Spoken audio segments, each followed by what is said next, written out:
Hey, how are you doing, viewers and followers of Celeb Corner KE? Welcome yet again. I say our country is in a political quagmire, or should I say that we are in a political crisis, and we are in a democratic crisis that we don't know how to resolve it. Why am I saying this? The Deputy President of the Republic of Kenya, Rigathi Gachagua, was yesterday kicked out, or let me say impeached by the Senate. Today morning, the House, the National Assembly, which is the House that is mandated with the responsibility of vetting and approving a new deputy president, they received a name, and that was the name of Kedore Kindiki as the new uh, deputy president of the Republic of Kenya. A process that is supposed to take 60 constitutional days so that they will complete the verification and the voting of a new deputy president. They did it in a matter of 60 seconds. The National Assembly voted in support of Kedora Kindiki as the new deputy president of the Republic of Kenya, awaiting swearing in. Now, as this was happening, Deputy President Rigathi Gachagua's legal team was struggling trying to file petitions at the High Court to bar the appointment of a new Deputy President of the Republic of Kenya. And they succeeded in that also.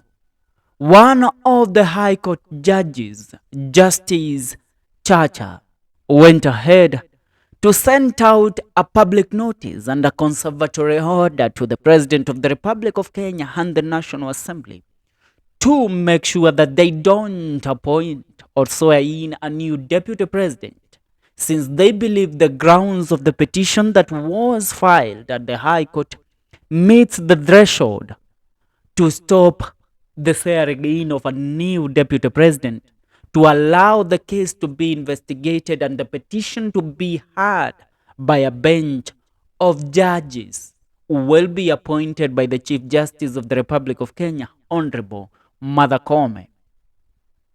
That came few minutes after a gazette notice had been issued by the Republic and by the National Assembly that they now have voted and are in agreement that the new Chief Justice, the new the new Deputy President of the Republic of Kenya is none other than Professor Abraham Kedore Kindiki, which means that the High Court's orders or the conservatory order from the High Court came late.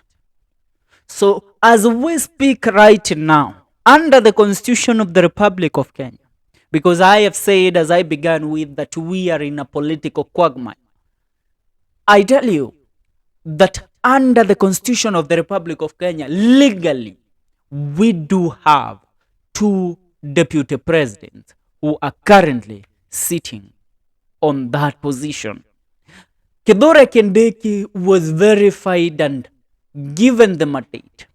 According to the info we received, there might be a secret swearing in of the new deputy president at the Statehouse. But come again to the other side of Rigathi Gachagua. Rigathi Gachagua has already obtained High Court orders to stop the swearing in or the appointment of a new deputy president, which means he still retains his position as the deputy president of the Republic of Kenya. Now, Kedore Kindiki, though hasn't been sworn in, still has the mandate as a deputy president, only taking the oath of office. Rigathi Gachagua, the same, still owns the mandate as the deputy president of the Republic of Kenya because he has not been taken out of office yet, according to the Constitution of the Republic of Kenya. Now let's look at it in this way. In comparison to the case of the former Embu governor Martin Wambora, Martin Wambora was impeached by the Senate. But after a petition was filed at the High Court by Advocate or Counsel Degwanjiro, the High Court found the claims that Degwanjiro had filed on stopping the impeachment of Martin Wambora viable and that they had merits. They stopped the impeachment of Martin Wambora. And that is why Martin Wambora still retained his office as the governor of Embu.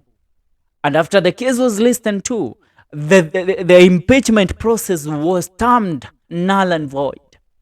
So the same thing has happened to Gachagwa's case.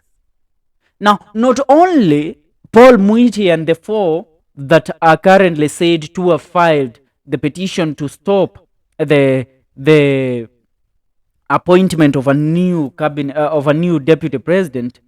In other news that we are receiving is that another court in Kerogoya, an high court in Kerogoya, has also gone ahead to give a conservatory order to stop the appointment of a new deputy president, which means Gachagua still owns the office as the deputy president of the Republic of Kenya, yet Kithure Kindiki is still the deputy president also. So tell me, on what political crisis or on what grounds do we as a country deserve to have two deputy presidents? When I look at a message delivered by the former LCK, the Law Society of Kenya President Nelson Avi, he tells us this. We are in a political crisis. He says, we are in a constitutional crisis of two deputy presidents in office. Well done, Parliament. You have outdone yourself, the Parliament of the Republic of Kenya.